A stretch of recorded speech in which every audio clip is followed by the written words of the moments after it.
Praise the Lord. Hallelujah. Jay Masiki. जय मसीह की। I am so glad to be connected in the Zoom meeting.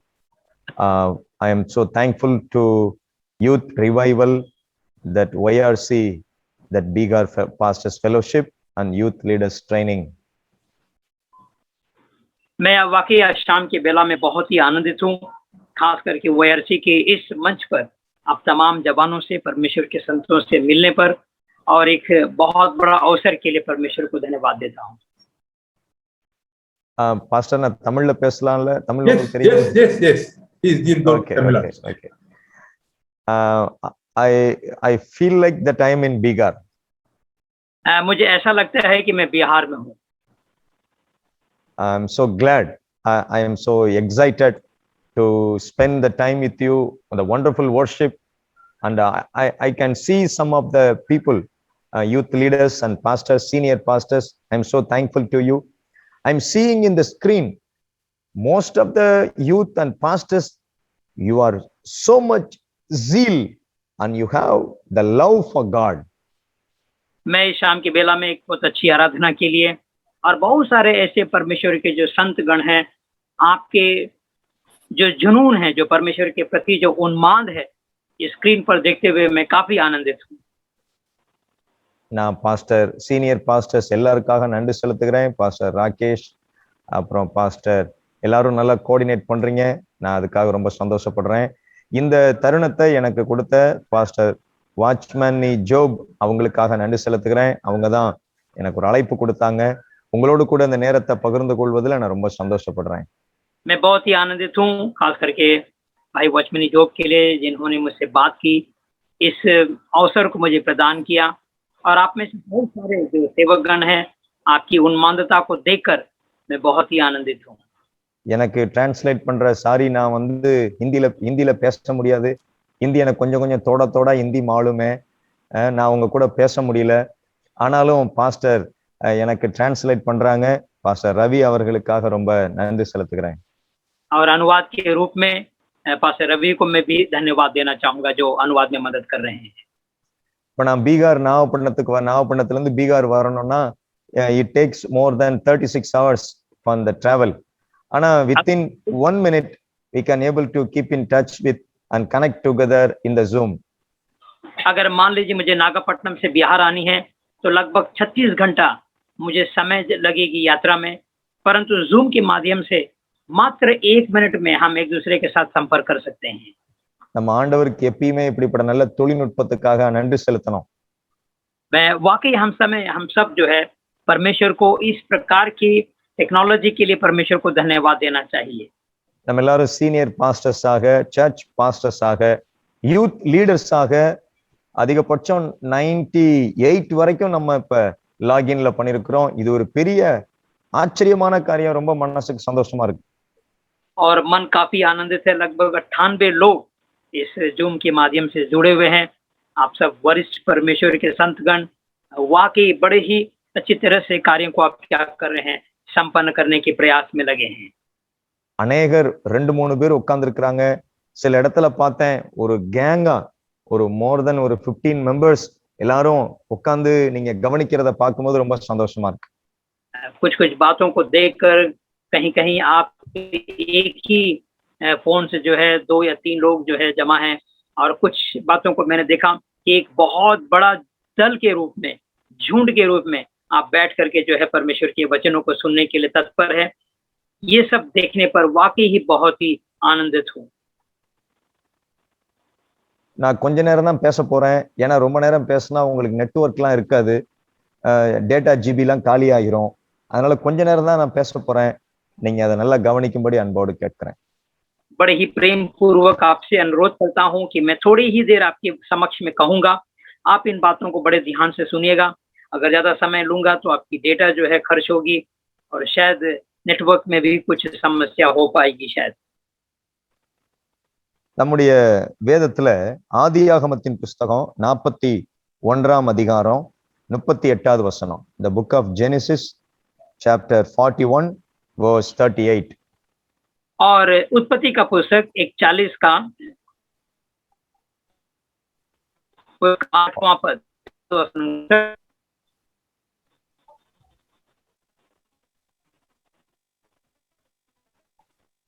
उत्पत्ति அந்த வசனத்தை 41 का 8 அந்த வசனத்தை நம்ம எல்லாரும் சேர்ந்து வாசிப்போம். நீங்க ஹிந்தியில வாசிங்க, இங்கிலீஷ் பைபிள் வச்சிருந்தா இங்கிலீஷ்ல வாசிங்க, நான் தமிழ்ல வாசிக்கிறேன், எல்லாரும் சேர்ந்து और வாசிப்போம். सब मिलकर के पढ़ेंगे। आपके पास हिंदी हो अंग्रेजी हो, सब मिलकर के इस वचन को हम पढ़ेंगे। सर அப்பொழுது प्लीज பார்வோன் सर प्लीज फिर से बोल दीजिए, रेफरेंस सुनाई नहीं दिया है। the book of Genesis chapter 41 verse 38. 40 का 38 41 का 38 பாஸ்டர் எல்லாரையும் வாசிக்க சொல்லிட்டீங்களா? நீங்க ஹிந்திலேயே வாசிங்க பாஸ்டர். हम सब इस वचन को पढ़ेंगे। इसलिए फिरौन ने अपने कर्मचारियों से कहा, क्या हमको ऐसा पुरुष जैसा या है जिसमें परमेश्वर का आत्मा रहता है मिल सकता है? ஆமென். இது யோசேப்பு என்கிற ஒரு வாலிபனை குறித்து உலகத்திலேயே ஒரு பெரிய நாட்டின் தலைவர் சொன்ன சாட்சி. और याद रखिए, ये यूसुफ नामक एक नवयुवक के विषय में और उस वक्त के संसार के सबसे बड़े एक राजा के जुबान से निकला हुआ एक वाक्यांश है। 46வது வசனத்துல அந்த யோசேப்போட வயசு என்னன்னு அங்க போட்டிருக்கு. அவனுக்கு வயசு 30 வயது. और जब हम 36वां आयत को पढ़ते हैं तब वहां पर यूसुफ की उम्र अंकित है और उनका उम्र जो है 30 वर्ष है। இப்ப லீடர்ஸ் எல்லாரும் இப்ப நம்ம வந்திருக்கிறோம். நம்ம லீடர்ஸ் எல்லாருக்குமே மேக்சிமம் ஒரு 25ல இருந்து ஒரு 40 வயசுக்குள்ளதான் இருப்பீங்க. மேக்சிமம் எல்லாரும் இந்த 30 வயசை தான் நீங்க கிராஸ் பண்ணிருப்பீங்க. और कम से कम आज जो लोग यहाँ पर जमा हैं, लगभग 25 से 30 वर्ष के आयु में ज्यादातर लोग इस प्रतिशत की आयु के लोग यहाँ पर जमा हैं। உங்களை போல என்னை போன்ற இந்த வயதில் இருந்த ஒரு வாலிபனை குறித்து உலகத்திலேயே பெரிய ஒரு நாட்டின் தலைவர் பார்வோன் அவன் சொன்ன சாட்சியை தான் நம்ம இன்னைக்கு பார்க்க போறோம். आज इस बात को हम देखेंगे कि उस वक्त के संसार के सबसे बड़े एक फिरौन, एक राष्ट्र का अगुवा, एक जवान के विषय में इस तरह की गवाही को देता है।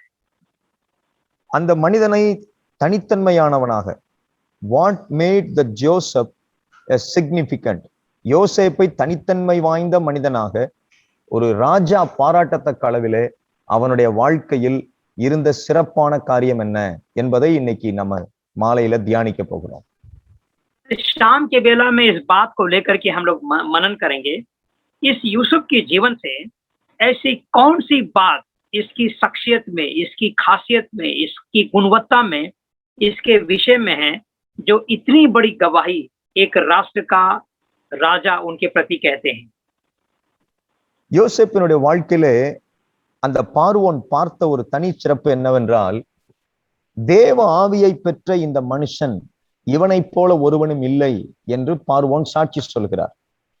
और फिरौन यहाँ पर यूसुफ के विषय में जो गवाही देता है वो इस रीति से कहता है कि जिसमें परमेश्वर की आत्मा हो, क्या इस तरह की पुरुष हमें मिल पाएगा? இதை சொல்வது யார் என்றால் ஒரு பெரிய ராஜா. ராஜா ராஜா எல்லா அறிவாளிகள், राजा है, அறிவாளிகள், ஞானவான்கள், படித்தவர்கள், திறமை உள்ளவர்கள் தான் ராஜாவோடு கூட இருப்பார்கள்.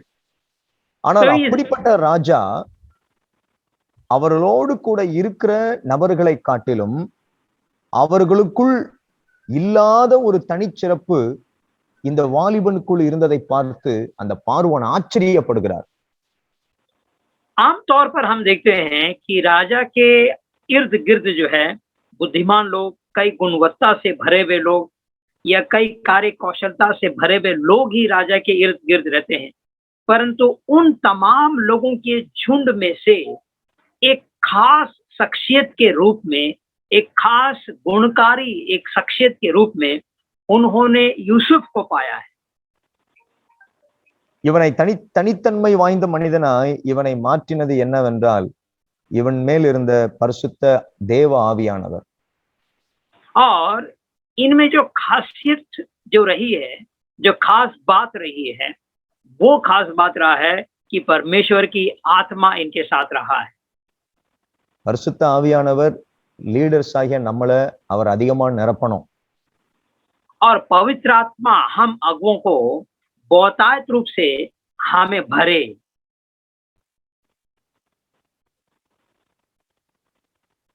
அதனாலதான் இயேசு கிறிஸ்து பரலோகத்துக்கு நாம் போயிட்டு பரிசுத்த ஆவியானவரை நான் உங்களுக்கு அனுப்பி தருவேன்னு சொன்னார். इसीलिए यीशु मसीह ने इस बात को कहा कि मैं स्वर्ग में जाकर के पवित्र आत्मा को हमारे लिए भेजेंगे. பரிசுத்த ஆவியானவர் நமக்கு தேவனால் கொடுக்கப்பட்ட மிகப்பெரிய ஒரு பரிசு. और पवित्र आत्मा परमेश्वर के द्वारा दिया गया हमारे लिए एक बहुत बड़ा एक दान है, वरदान है. லூக்கா எழுதின சுவிசேஷம் 11ஆம் அதிகாரம் 13வது வசனத்துல வாசிக்கிறோம். லூக்கா எழுதின சுவிசேஷம் लूका रचित 11வது அதிகாரம் 13ஆம் வசனத்துல 11 का 13. வாசிச்சிருங்க பாஸ்டர். लूका 11 का 13 में हम इस तरह से पढ़ते हैं.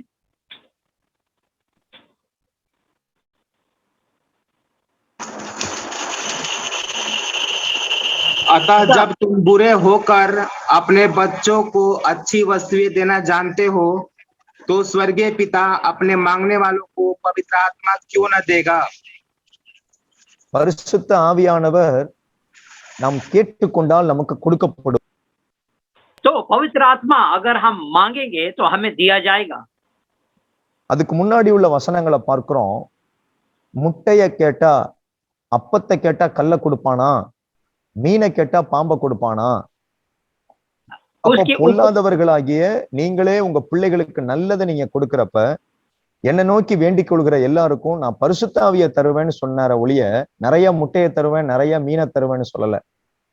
तो मेरे प्रियो, यहाँ पर हम देखते हैं कि इसके ऊपर के वचनों को जब हम देखते हैं तो वहां पर इस तरह से हम पढ़ते हैं कि जब आप अपने पुत्र के लिए रोटी मांगते हैं तो क्या वो हमें पत्थर दे, जब मछली मांगे तो क्या हम उसे सांप दे, या उन्होंने इस बात को कहा कि अंडा मांगे तो क्या हम बिच्छू दें.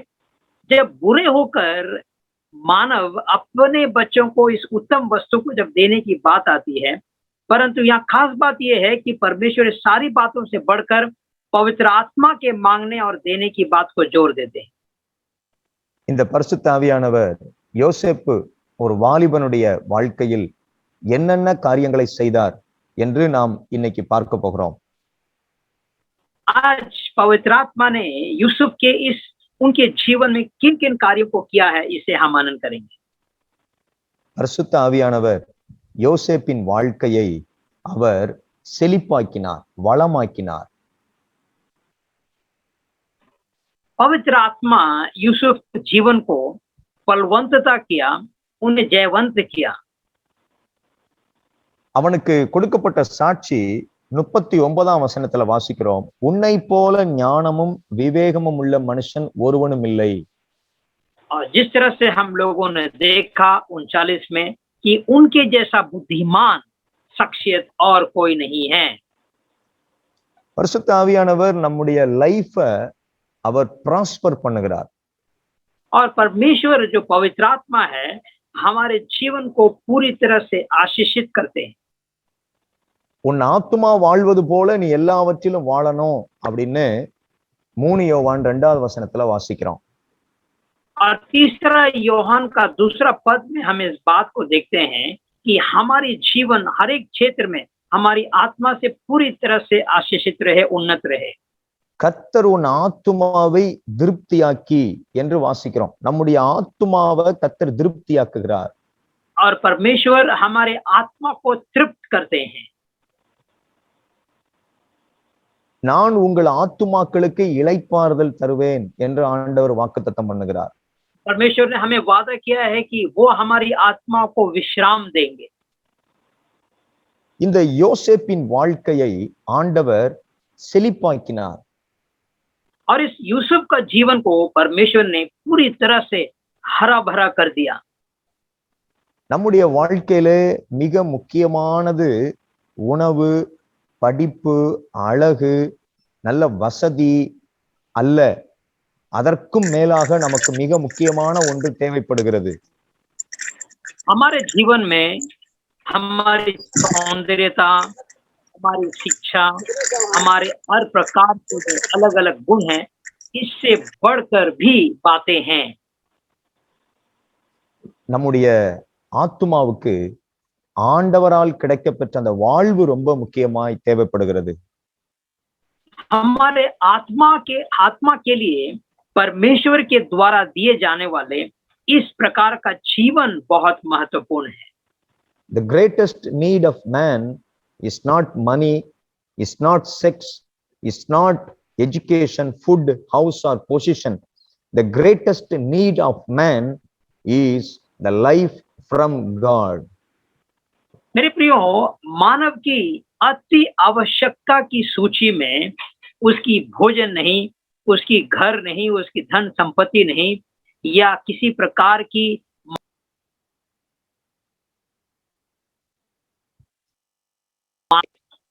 जीवन। தேவனுடைய திட்டம் இந்த வாலிபன் மேல் இருந்தது. परमेश्वर की योजना इस जवान पर था। அதை கெடுத்து போட பிசாசு பிளான் பண்ணான். David planned to destroy the life of Joseph. और शैतान ने पूरा कोशिश की कि इस जवान की जिंदगी को पूरी तरह से तबाह कर दे। God had a plan to prosper him, but devil had a plan to destroy him. शैतान के पास पूर्ण योजना थी यूसुफ को तबाह करने की, परंतु परमेश्वर के पास पूर्ण योजना थी यूसुफ की जीवन को पूरी तरह से जयवंतता में ले जाए। Devil comes in the way of Potiphar's wife. और शैतान पोतीफार की पत्नी के रूप में आया था। But Joseph, he never said okay for that situation. He escaped from the place. उन्होंने कभी भी उस बात की रजामंदी भी नहीं दी वहां से, परंतु उन्होंने बचकर निकला। பவுல் சொல்கிறார், பாலியத்தின் இச்சைகளுக்கு விலகி ஓடு. அந்த வசனத்தை யோசேப்பு படிக்கல. ஆனா அவன் மனசுல ஆண்டவருக்கு பயப்படுகிற பயம் இருந்ததுனால அவன் தன் வாழ்க்கைய காத்துக்கொண்டு ஓடுனான்.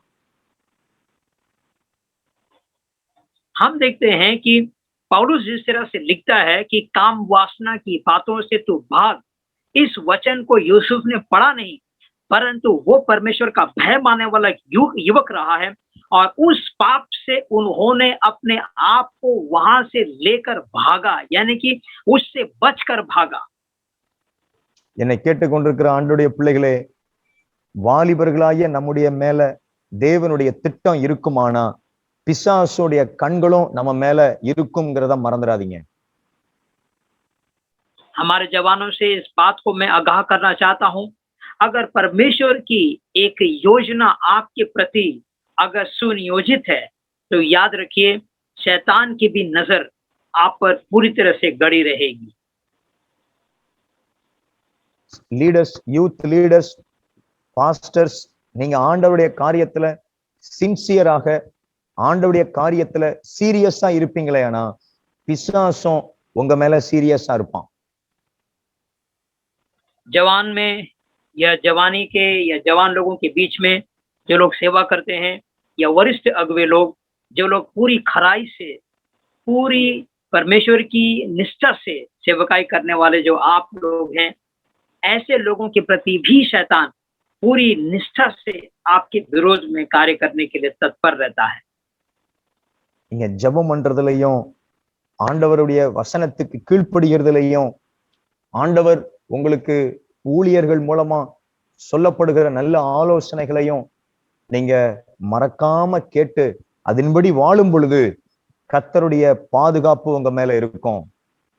जब आप लगातार नित्य प्रार्थना में लगे रहते हैं, आपके अगुओं की बातों को, उन तमाम सलाहों को जब आप मान करके चलते हैं, तब निश्चित तौर पर परमेश्वर शैतान की इस प्रकार की पुनः इस योजना से बचाने में वो सामर्थी है। யோசேப்பு தன்னுடைய வாழ்க்கையை தேவ ஆவியினால் நிரப்ப இடம் கொடுத்தார். यूसुफ अपने जीवन में परमेश्वर की आत्मा को पूरी तरह से भरने के लिए वो स्थान दिया। அவன் நிரப்ப இடம் கொடுத்ததினால்தான் தேவ ஆவியானவர் அவனை நிரப்பி இருப்பதை பார்வோன் பார்க்கிறார். उन्होंने इस प्रकार का एक जगह, एक स्थान पवित्र आत्मा को देने की वजह से ही इस वक्त फिरौन जो है उस आत्मा को यूसुफ के जीवन में देख पाते हैं। ஆனால் அதே யோசேப்பினுடைய வாழ்க்கையில் பாவமும் அவனை நிரப்ப காத்து கொண்டிருந்தது. ஆனால் அவன் பாவத்துக்கு இடம் கொடாமல் அவன் பரிசுத்த ஆவியானவருக்கு இடம் கொடுத்தபடியினால் அவன் வாழ்க்கை வளமானது. और वही यूसुफ पाप भी उसके जीवन के विरोध में उसे अपने आगोश में लेने के लिए बिल्कुल तैयार था, परंतु उन्होंने उसका चुनाव नहीं करके उन्होंने परमेश्वर के प्रति अपने जीवन को जीकर इस प्रकार से परमेश्वर के लिए एक बलवान बना। The wages of sin is death. பாவத்தின் சம்பளம் மரணம். अच्छी तरह से इस बात को हम सब जानते हैं कि पाप की मजदूरी मृत्यु ही है। பாவம் செய்கிற எந்த மனுஷனுக்கும் புகழ்ச்சி வராது, அவனுக்கு அவமானம் வெட்கம்தான் வரும். पाप करने वाले किसी भी शख्सियत को उनकी नाम नहीं होती, उसके विपरीत में उसकी नाम की नामधारी होती है। பாவம் செஞ்சா அவன் சரீரம் பாதிக்கப்படும், அவன் உணர்வு பாதிக்கப்படும். பாவம் நம்ம உடம்போடு மட்டும் போகாது, நம்ம ஆத்துமாவை பாதிக்கும், நம்ம பணத்தை காலி பண்ணிரும், குடும்பத்தை பாதிக்கும், தேவனோடு உள்ள உறவையும் பாதிக்கும். पाप हमारे जिंदगी को, हमारी देह को तबाह करेगी, हमारी प्राण को तबाह करेगी, हमारी आत्मा को तबाह करती है, हमारे धन को पूरी तरह से खाली कर देगी, हमारे पारिवारिक जीवन को पूरी तरह से तबाह कर देती है। ये हमारे जीवन के हर एक क्षेत्र पर इसका प्रभाव रहेगा। யாராவது ஒரு மனுஷன் குழியில மாட்டிக்கிட்டான்னு வச்சுக்கோங்க, ஏன்னா ஒரு சகதியில ஒருத்தன் மாட்டிக்கிட்டான்னா அவன் எவ்வளவுக்கு எவ்வளவு முயற்சி பண்றானோ அவ்வளவுக்கு அவ்வளவு அவன் உள்ள போவான். எவ்வளவுக்கு எவ்வளவு அவன் தன்னை விடுவித்துக் கொள்ள முயற்சி செய்கிறானோ அவ்வளவுக்கு அவ்வளவு அவன் குழிக்குள்ள இறங்கிட்டே அவன் வெளியே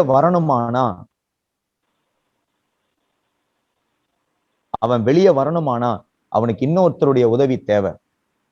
मेरे प्रियो, अगर कोई व्यक्ति या कोई शख्सियत किसी दलदल में पड़ जाए, उस दलदल में पड़ने के कारण वो जितना प्रयास करेगा उस दलदल से बाहर आने के लिए, वो उतना ही उस दलदल में फंसता चला जाता है।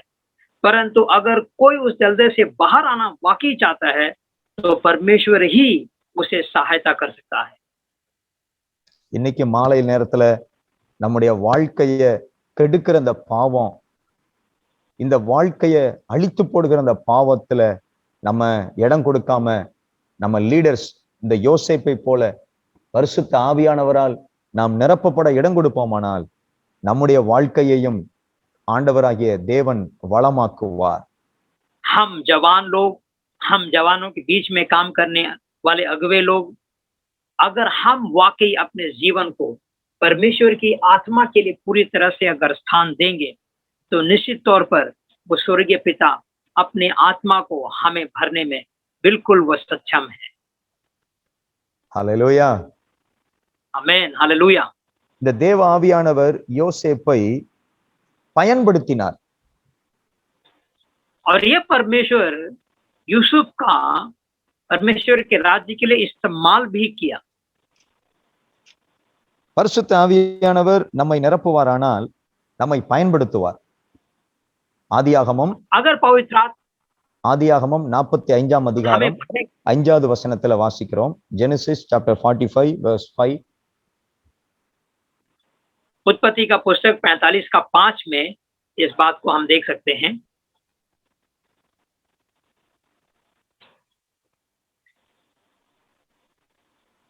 படிக்கிறீங்களா? Can somebody படிங்க pastor. अब तुम लोग मत पछताओ और तुमने जो मुझे वहां बेच डाला इससे उदास मत हो, क्योंकि परमेश्वर ने तुम्हारे प्राणों को बचाने के लिए मुझे तुम्हारे आगे भेज दिया है। இவனை கர்த்தர் அந்த தேசத்துக்கே பயன்படுத்தினார். எவ்வளவு பெரிய ஒரு ஆசீர்வாதமான நிலை பாத்தீங்களா? कितनी बड़ी एक आशीषित अवस्था है, देखिए कि उस राष्ट्र के इस्तेमाल करने के लिए परमेश्वर ने उसे आगे भेज दिया। இவன் ஆண்டவருக்காக பயன்படுறதுக்கு காரணம் பதவி அல்ல, திறமை இல்ல. இவன் ஆண்டவரால பயன்படுத்தப்பட்டதுக்கு காரணம் அவனுக்கு மேல இருந்த பரிசுத்த ஆவியானவர். याद रख लीजिए, इसे उस राष्ट्र के लिए इस्तेमाल करने के लिए अन्य कोई कारण नहीं है। वो मुख्य कारण ये है कि परमेश्वर की आत्मा उस पर रहा है। இயேசு கிறிஸ்து தம்முடைய ஊழியத்தை ஆரம்பிக்கிறப்ப அவர் பரிசுத்த ஆவியானவரால் நிரப்பப்பட்டார். यीशु मसीह अपनी सेवकाई को आरंभ करने से पहले हम देखते हैं कि पवित्र आत्मा के द्वारा वो भरते हैं। ஆண்டவருடைய சீஷர்கள் ஊழியத்தை ஆரம்பிக்கிறதுக்கு முன்னாடி அவர்கள் ஜெபம் பண்ணினார்கள்.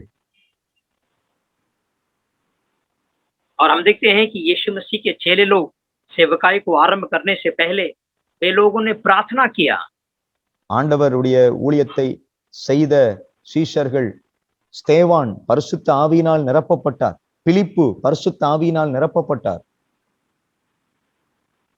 परमेश्वर के लिए इस्तेमाल होने वाले स्थिफनुस पवित्र आत्मा के द्वारा भरा गया। फिलिपी को भी हम देखते हैं कि पवित्र आत्मा के द्वारा भरा गया। லீடர்ஸ் எல்லாரும் நம்ம டெய்லி நல்ல ஜெபம் பண்ணா நம்மள பரிசுத்த ஆவியானவர் நிரப்புவார். அவருடைய நிறைவு நம்ம மேல இருந்தா கர்த்தர் நம்மளை பயன்படுத்துவார். हम सारे अगुवे लोग अगर हम वाकई परमेश्वर के लिए इस्तेमाल होना चाहते हैं तो प्रतिदिन हम परमेश्वर की आत्मा से अपने आप को भरने के लिए जगह दें, स्थान दें और इस बात का हम प्रयास करें। ஒரு நாள் ஒரு வாலிபன் காட்டுல மாட்டிக்கிட்டானா, நடு காட்டுல ஒருத்தன் மாட்டிக்கிட்டானா. एक बार एक नौजवान एक घने जंगल के मध्य में फंस गया था। அவனை திடீர்னு ஒரு புலி வந்து அவனுக்கு முன்னாடி நிக்குதான், tiger. Suddenly a tiger appeared in before him. और अचानक एक बहुत बड़ा बाघ उसके सामने में आकर खड़ा हुआ। அவன் ரொம்ப பயந்து போய் நடுநடுங்கி அதுக்கு புலிக்கு முன்னாடி நின்றுகிட்டு இருந்தானா. बिल्कुल कांपते हुए वो डर के मारे वहां पर खड़ा रहा। இவனுக்கு அப்பதான் ஞாபகம் வந்துச்சு, ஜெபம் பண்ணணும், ஆண்டவர் நம்மளை காப்பாத்துவாருன்னு ஒரு நினைப்பு வந்துச்சான். तब उसे वहां पर एक स्मरण आया कि अगर बचना है तो हमें प्रार्थना करना चाहिए। அப்பதான் அவன் ஆதியாகமத்திலிருந்து வெளிப்படுத்தல் வரைக்கும் அவனுக்கு தெரிஞ்ச எல்லா வசனத்தையும் சொல்லி ஜெபம் பண்றான்.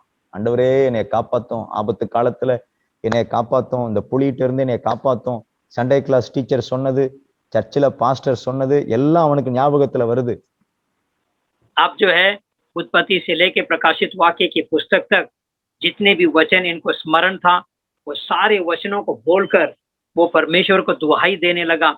उसके संडे स्कूल के द्वारा सिखाए गए उन तमाम बातों को परमेश्वर के सामने में बोलकर अपने जान की दुहाई परमेश्वर से देने लगा। கண்ணை மூடி அவன் ஜெபம் பண்ணிட்டு இருக்கிறான், ஆண்டவரே என்னை காப்பாத்தும்னு.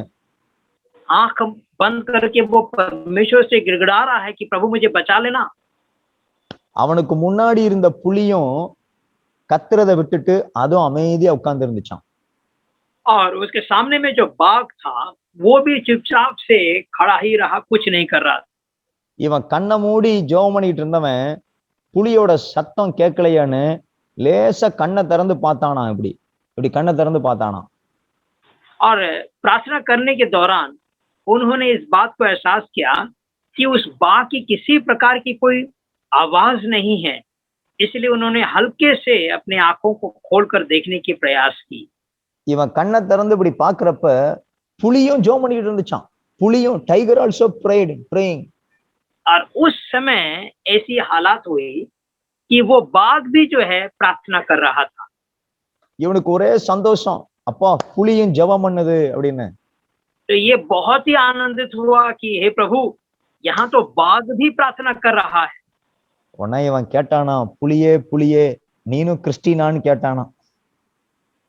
और इस जवान ने उस बाघ से पूछा, हे बाघ, क्या तू भी ईसाई है क्या? உடனே புலி சொன்னிச்சான், yes I am also a Christian tiger. तो उन्होंने उस बाघ ने जवाब दिया, जी हाँ, मैं भी एक मसीही बाघ हूँ। எப்பெல்லாம் எனக்கு முன்னாடி சாப்பாடு இருக்கோ நான் எப்பயுமே ஜெபம் பண்ணிட்டு தான் சாப்பிடுவேன் அப்படின்னு சொன்னிச்சான். तो उन्होंने उस बाघ ने उस व्यक्ति को कहा कि जब भी मेरे सामने में कोई भोजन आता है, मैं प्रार्थना करने पर ही या बाद में ही खाता हूँ। கஷ்ட நேரத்துல அவன் ஜெபம் பண்ணானாம். ஆனா உங்களையும் என்னையும் ஆண்டவர் கஷ்ட நேரத்துல மட்டுமல்ல, எல்லா நேரத்திலையும் நம்மளை ஜெபம் பண்ண சொல்லியிருக்கிறார். वो लड़का जो है कष्टदायक हालात में प्रार्थना किया, परंतु आप और हम सदैव प्रार्थना करने के लिए बुलाए गए हैं। இந்த லாக்டவுன்ஸ் நேரத்திலையும் இந்த COVID-19 உடைய சீரியஸ்லயும் நம்ம ஆண்டவருடைய சமூகத்துல நல்ல ஜெபம் பண்ணுகிற ஆளா இருந்தா நிச்சயமா ஆண்டவர் நம்மை பயன்படுத்துவார். யோசேப்பை எகிப்தில் பயன்படுத்தினதை போல ஒவ்வொரு யூத் லீடர்ஸையும் கர்த்தர் பீகார்ல, இந்தியால, ஜார்க்கண்ட்ல, ஒவ்வொரு ஸ்டேட்லயும், ஒவ்வொரு டிஸ்ட்ரிக்ட்லயும், ஒவ்வொரு வில்லேஜஸ்லயும் ஆண்டவர் பயன்படுத்த வல்லவரா இருக்கிறார். விசுவாசிக்கிறவங்க நல்ல ஒரு அல்லேலூயா சொல்லி கர்த்தரை மகிமைப்படுத்துங்க. इस कोविड-19 के दौरान भी, इस विकट परिस्थिति में भी, अगर हम पूरी निष्ठावान होकर परमेश्वर के प्रति अपने जीवन को हम पाक रखेंगे, उन्हें ढूंढेंगे, उनकी भय मानेंगे, परमेश्वर हमें हर जिले में, हर गांव में, हर एक कस्बे में परमेश्वर निश्चित तौर पर हमें इस्तेमाल करने के लिए सामर्थ्य है। अगर आप इस बात का विश्वास करते हैं तो सब मिलकर परमेश्वर के सामने में उसकी महिमा के लिए जोर से हालेलुया जरूर कहें। ஆமென். ஹalleluya. हालेलुया। ஆண்டவர் யோசேப்பை அவன் வாழ்க்கையை ஆசீர்வதித்தார். யோசேப்பை கர்த்தர் எகிப்தில் பயன்படுத்தினார். மூன்றாவதாக यूसुफ को परमेश्वर ने उसके जीवन में आशीषित किया, मिस्र में उसका इस्तेमाल किया। கர்த்தர் யோசேப்பை 13 வருஷம் அவன் ஆயத்தப்படுத்தினார். परंतु ये हम ना भूले कि 13 वर्ष परमेश्वर ने यूसुफ को तैयार किया। அவன் அப்பாவுக்கு முன்னாடி நிக்கும் போது அவனுக்கு வயசு 17, பார்வோனுக்கு முன்னாடி நிக்கும் போது வயசு 30.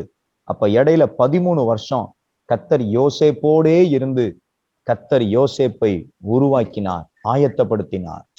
अपने पिता के सामने में जब वो खड़ा था आखिरी बार, तो उसकी उम्र 17 वर्ष थी, और जब फिरौन के सामने में खड़ा रहा तब उसकी उम्र 30 वर्ष थी। इसके बीच के 13 वर्ष परमेश्वर ने उसे तैयार किया, निर्माण किया। அவன் 11வது வருஷம் அவன் ஜெயில இருக்கும் பொழுது அவன் ஒரு கனவு காண்கிறாங்க. அந்த பானபாத்திரக்காரனும் சுயம்பாகியும் பார்வோனுடைய வேலைக்காரவங்க அந்த கனவுக்கு அவன் அர்த்தம் சொன்ன உடனே இந்த யோசேப்பு அந்த பானபாத்திரக்காரன்ட்ட ஒரு வேண்டுதல் வைக்கிறான். और हम यहाँ पर देखते हैं जब 11वां उसका वर्ष था तैयारी का, तब हम यूसुफ के जीवन में देखते हैं कि वो स्वप्न को देखता है, और उस पिलाने हारे से जब उस अर्थ को कहता है और उनसे इस बात को वो कहते हुए उम्मीद को करता है। அந்த நேரத்துல அந்த கப் பியரர் யோசேப்பை ரெக்கமெண்ட் பண்ணி பார்வோன்ட்ட பேசி பார்வோன்ட்ட இருந்து அவன் அனுமதி வாங்கி இந்த யோசேப்பை விடுதலை செய்திருந்தா யோசேப்பு சாதாரண ஒரு மனுஷனா எகிப்துல இருந்திருப்பான். अगर मान लीजिए वो पिलाने हारा व्यक्ति, अगर उसने खुद फिरौन से इस बात को कहकर अगर उन्होंने यूसुफ को बाहर निकलवाया होता, एक साधारण रूप में, एक आम व्यक्ति के रूप में मिस्र में वो रह जाता।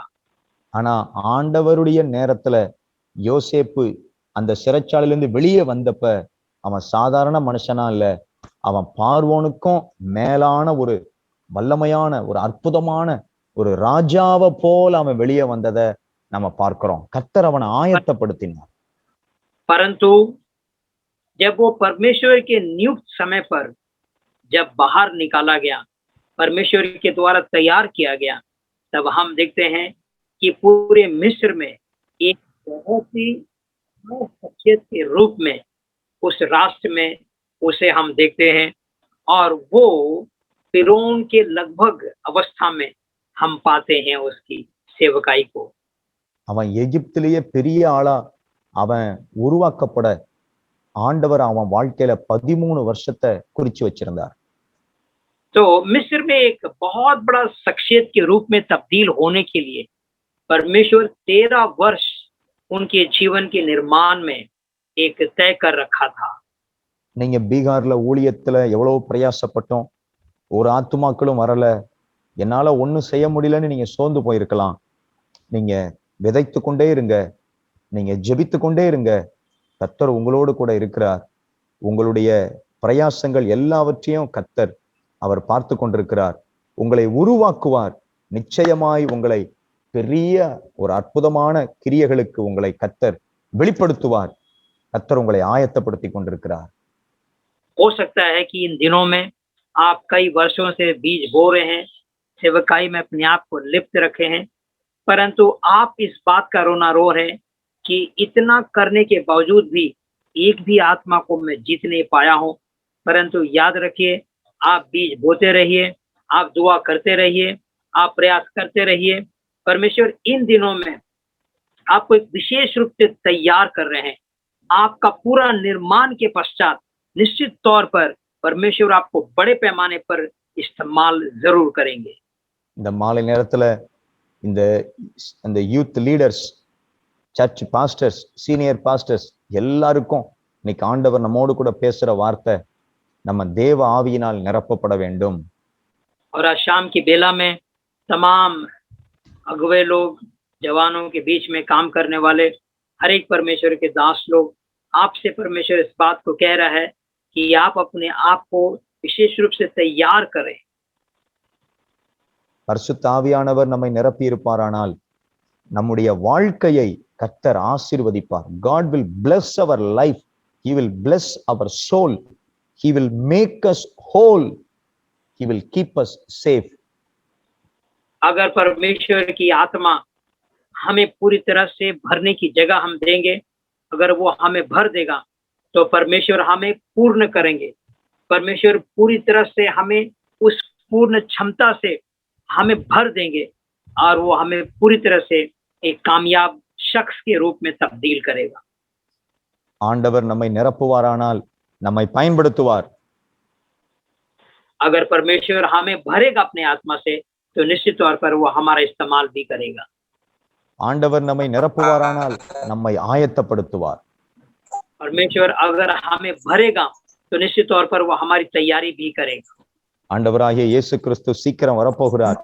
அவருடைய திருச்சபையை, அவருடைய சாயலில் படைக்கப்பட்ட எல்லாரையும் சேர்த்து கொள்ள அவர் வரப்போகிறார். சோ நாமும் ஆயத்தப்படுவோம், மற்றவர்களையும் ஆயத்தப்படுத்துவோம். நம் ஆண்டவர் சீக்கிரம் வரப்போகிறார். यीशु मसीह का आगमन बहुत ही निकट शीघ्र है। हम अपने आप को तैयार करें, औरों को तैयार करें, कलीसिया को सुदृढ़ करें, पुनर्निर्माण करें। बहुत जल्द यीशु मसीह का आगमन होने वाला है। கர்த்தர் தாமே இந்த வார்த்தைகள் மூலமாய் உங்களை ஆசீர்வதிப்பாராக. கர்த்தர் நாமம் மகிமைப்படட்டும். परमेश्वर करे कि इन वचनों से परमेश्वर आपके जीवन को आशीषित करे। सिर्फ परमेश्वर की नाम की महिमा। आमेन, आमेन. Thank you, Pastor.